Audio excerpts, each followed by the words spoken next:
కరకరలాడే బొరుగు ముద్దలు అయితే తయారైపోయినాయండి. సూపర్ టేస్ట్గా ఉంటాయి. మీరు ఒకసారి ట్రై చేయండి. బొరుగు ముద్దలు ఎలా చేయాలో చూపిస్తాను, చూసేయండి. చూసారు కదా, 1 కప్పు బెల్లం సన్నగా ఎలా తురుక్కోవాలి. 1 కప్పు బెల్లం తీసుకున్నాం కదా. తర్వాత ఇదే కప్పుతో బొరుగులు అంటారు, మరమరాలు అంటారండి. 4 కప్పులు అయితే మరమరాలు తీసి పక్కన పెట్టేసుకున్నాం కదా. ఇప్పుడు నేను ఎలా చేస్తాను చూపిస్తాను, చూసేయండి. సింపుల్గా ఈజీగా చేసుకోవచ్చండి. మరి వీడియోలోకి వెళ్ళిపోదామా. అందరు ఎలా ఉన్నారు? బాగున్నారా? పద్మా గారి ఇంటి వంటలండి ఛానల్ చూడండి. వంటలు తక్కువ చేసేది, వీడియోలు ఎక్కువ. చాలా సంవత్సరాలు ఏంటంటే ఛానల్ పెట్టి సక్సెస్ చేయండి. మౌంటేషన్ అయ్యే సంవత్సరమే నేను తొలి పేమెంట్ రాలా. ఈ బొరుగు ముద్దల వీడియో చూడండి. బొరుగు ముద్దలు మా ఇంట్లో మావిడ ఎలా చేసిద్ది అంటే, ఎలా చేస్తారో చెప్పు. ఎలా చేస్తానంటే, ఇప్పుడు 1 కప్పు బెల్లం ఇలా సన్నగా తురుముకొని కప్పు బెల్లం అయితే తీసుకొని బాణీలో వేసుకున్నాం. చూశారు కదా, 1 కప్పు బెల్లం బాగా తురుము పట్టుకొని, అంటే ఇంతకుముందు నేను అసలు కొలత వేసేదాన్ని కాదు. ఇప్పుడు మీకు చూపించడం కోసమే కొలత వేస్తున్నా. నీళ్ళు ఎన్ని పోసావు? కొంచెం నీళ్ళు వేసుకోవాలి, ఎక్కువ వేసుకోకూడదు. కొద్దిగా నీళ్ళు వేసుకొని బొరుగు ముద్దలు చేయడం చాలా ఈజీ. అవును. ఇప్పుడు బెల్లం చూపించాను కదా, బెల్లం 1 కప్పు బెల్లానికి 4 కప్పులు బొరుగులు తీసుకోండి. బెల్లం పాకం వచ్చిన తర్వాత పోస్తా. తక్కువ ఖర్చుతో అయింది. పిల్లలు బాగా ఇంట్రెస్ట్గా తింటారు. పిల్లలు కాదు, పెద్దవాళ్ళు కూడా మనం బాగా తింటాం. కరకరలాడుతూ బాగుంటాయి. అవును. చిన్నప్పుడు బొరుగు ముద్దలు కొనుక్కునేవాళ్ళం కదా. అప్పట్లో బొరుగు ముద్ద వచ్చేసి 5 పైసలు కాంచి కొనుక్కున్నాను. గుర్తున్నావు బాగా. రేటు తక్కువ ఉండేది బొరుగు ముద్దలే. 5 పైసలు కాంచి కొనుక్కున్నాము. ఇప్పుడు బొరుగు ముద్దలు అనేది మరి అమ్ముతున్నారు లేదు తెలియదు, కానీ పిల్లలు బాగా ఇష్టంగా తింటారు. ఉన్నాయి ప్యాకెట్లు చేసి అమ్ముతారు. మరమరాల ముద్దలు అంటారు. మాకు చేరాల్సి కొన్ని ప్రాంతాల్లో మరమరాల ముద్దలు, మా ప్రాంతంలో బొరుగు ముద్దలు. ఏదేది బొరుగుతో మరమరాలు, బొరుగుతో చేసేటువంటి వంట ఇది. తక్కువ ఖర్చు, ఎక్కువ టేస్ట్. మన మిడిల్ క్లాస్ బడ్జెట్లో పిల్లలకి కానీ పెద్దలకు కానీ ఎప్పుడు మధ్యాహ్నం ఒకసారి 4 గంటలకు 3 గంటప్పుడు ఏదో తినాలనిపిస్తుంది. అన్నగారి తర్వాత 2 గంటల తర్వాత ఒక నిద్ర బయలేసిన తర్వాత అలాంటి టైంలో స్నాక్స్ కింద అప్పుడప్పుడు తినొచ్చు బొరుగు ముద్దలు. ఎక్కువ తింటే 4 కొట్టకపోయేది, 1, 2, 3 ముద్దలు తినచ్చు. నేనైతే 4, 5 తింటే అన్లిమిటెడ్గా. అయితే బెల్లంతో చేసేది కాబట్టి బొరుగులు కరకాలు ఆడతాయి కాబట్టి అంగిలు కొంచెం కొట్టకపోతుంది. అయితే బొరుగులు బాగా బొరుగు మెత్తగా వంటి చేసుకుంటే మాత్రం టేస్ట్ ఉండదు.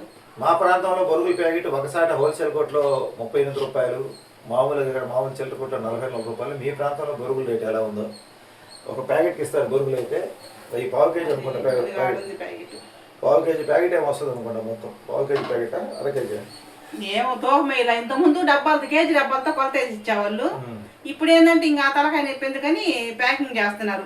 ప్యాకెట్ ఇంతని రేటు పెట్టి. అది ప్యాకింగ్. ఈ బొరుగులతో మేమైతే ఉగ్గాని ఓడి చేసుకుంటాం. అది టిఫిన్లో చేసుకుంటాం. ఉగ్గాని బజ్జీ కాంబినేషన్ బాగుంటుంది. అంటే బొరుగులతో చేసుకుంటాం. ఉగ్గాని, మిర్చి బజ్జీ వాటితో కలిపి తింటే కాంబినేషన్ సూపర్గా ఉంటుంది. ఇప్పుడు మావిడైతే ఆమెకేదో తినాలనిపించి బొరుగులు తొందరగా అయింది, స్పీడ్గా అయింది కాబట్టి ఖర్చు తక్కువలో కాబట్టి బొరుగు ముద్దలు చేస్తున్నా. చెప్పిందిగా చూడండి, ఆ కొలతల ప్రకారం చేసుకోండి. మీకు కూడా సింపుల్గా ఈజీగా బొరుగు ముద్దలు ఎలా చేసుకోవాలి తొందరగా తయారయ్యి.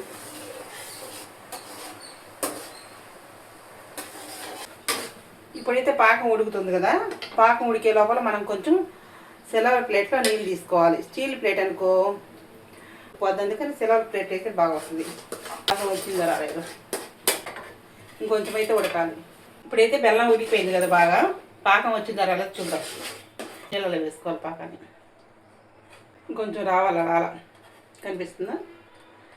ఇలా ఉండకూడదు పాకం, కొంచెం గట్టిగా రావాలి. ఇప్పుడైతే పాకం దగ్గరకు వచ్చేసింది.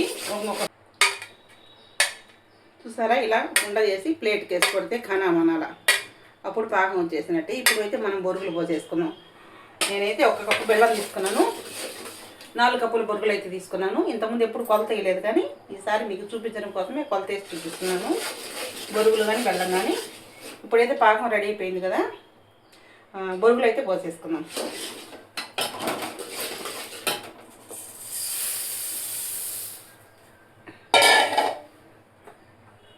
బొరుగులు పోసేసుకున్న తర్వాత బాగా కలబెట్టుకోవాలి. సిమ్లో పెట్టేసి పోయి. చూసారా, కరెక్ట్ కొలత అండి. నిజంగా నేను అసలు మామూలుగా ఎప్పుడు చేయలేదు, కానీ ఈసారి కొలత పెట్టి చేస్తే కరెక్ట్గా వచ్చేసింది. మనం వేసిన బెల్లానికి వేసిన బొరుగులకి కరెక్ట్గా సరిపోయింది. ఇప్పుడైతే మనం దీన్ని ముద్దలు చేసుకుందాం. పొయ్యి ఆపేసుకొని దించేసుకొని ముద్దలు ఎలా చేయాలో చూపిస్తాను. ముద్దలు చేయాలంటే పెద్ద పని కదండి. చేతులకి నీళ్ళు తాము చేసుకోవాలి.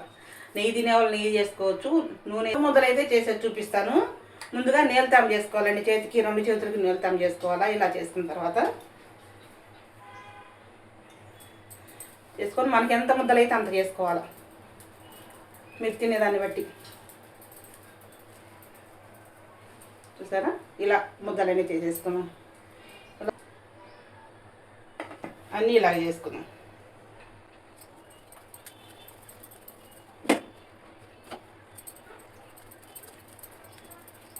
కాలుతుంది అట్నే చేసుకోవాలి, లేకపోతే ఏమైందంటే గట్టిగా చెక్క అయిపోద్ది. ముద్దలు చేసుకోవచ్చు, చెక్క చేసుకోవచ్చు, కానీ మా అమ్మాయి చెక్క చేసి తిందు. చూసారు ఎంత బాగా వచ్చినాయో పొరుగు ముద్దలు. అంటే మీకు ఏ సైజు కావాలో ఆ సైజు చేసుకోవచ్చు. ఇప్పుడన్నీ చేసుకున్న తర్వాత పొరుగు ముద్దలు అయితే రెడీ అయిపోయినాయి. ఒకసారి మీరు ట్రై చేయండి. నేను కరెక్ట్ కొలతలతో అయితే మీకు చూపించాను కదా. ఒకసారి మీరు ఈ వీడియో చూసి మీరు ట్రై చేయండి. నచ్చితే లైక్ చేయండి, సపోర్ట్ చేయండి. ఇలాంటి మరిన్ని వీడియోలు రావాలంటే మా ఛానల్ సబ్స్క్రైబ్ చేసుకోండి.